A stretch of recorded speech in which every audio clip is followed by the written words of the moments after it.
আজ তিনি অতীত, কর্তব্যে ছিলেন অবিচল, আর সেই কর্তব্য পালনে গিয়েই ব্রেহরে প্রাণ দিতে হলো তাকে। গার্ডেনরিচ কাণ্ডে নিহত এসআই তাপস চৌধুরীকে শ্রদ্ধা জানাতে পথে নামলেন অবসরপ্রাপ্ত পুলিশ কর্মী ও আধিকারিকেরা। রবিবার সন্ধ্যে ধর্মতলার ওয়াই রোড ক্রসিং এ নিহত পুলিশ কর্মীর ছবিতে মালা দিয়ে মোমবাতি জ্বালিয়ে শ্রদ্ধা জানান তারা।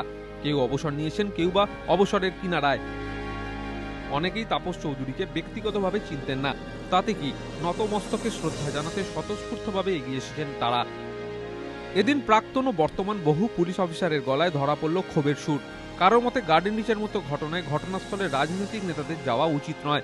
পরিস্থিতি সামলাতে কলকাতা পুলিশ যথেষ্ট দক্ষ।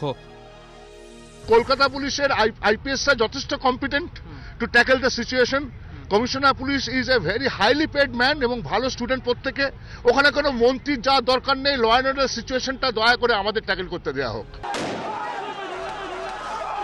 গার্ডেনরিচে প্রকাশ্যে পুলিশের গুলিবিদ্ধ হওয়ার ছবি দেখে শিউরে উঠেছিলেন রাজ্যবাসী। অবসরপ্রাপ্ত পুলিশ আধিকারিকদের মতে ছাত্র রাজনীতির মতো ঘটনায় পুলিশের মৃত্যু নজিরবিহীন। ইলেকশন লড়ছে তা প্রত্যেকে ডেমোক্রেটিক পার্টি বলে তারা নিজেদের ঘোষণা করে, তা সত্ত্বেও সেখানে গুলি বোমা নিয়ে তারা ইলেকশন লড়তে এসছে এবং যার ফলে একজন পুলিশ কর্মীর মৃত্যু হলো, এটা মেনে নেওয়া যায় না। আমি পেপারে দেখে, আমাকে কেউ ইনফর্ম করেনি, আমি পেপারে দেখে এসেছি। আমার মনে হয় যে এদের সঙ্গে সহমর্মিতা থাকা দরকার।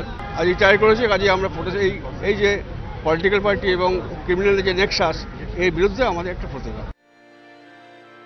এদিনের মিছিলে ছিলেন গদাই চাঁদ দে, প্রশান্ত বন্দ্যোপাধ্যায়, সমর চন্দ্রর মতো বহু প্রাক্তন পুলিশ অফিসার।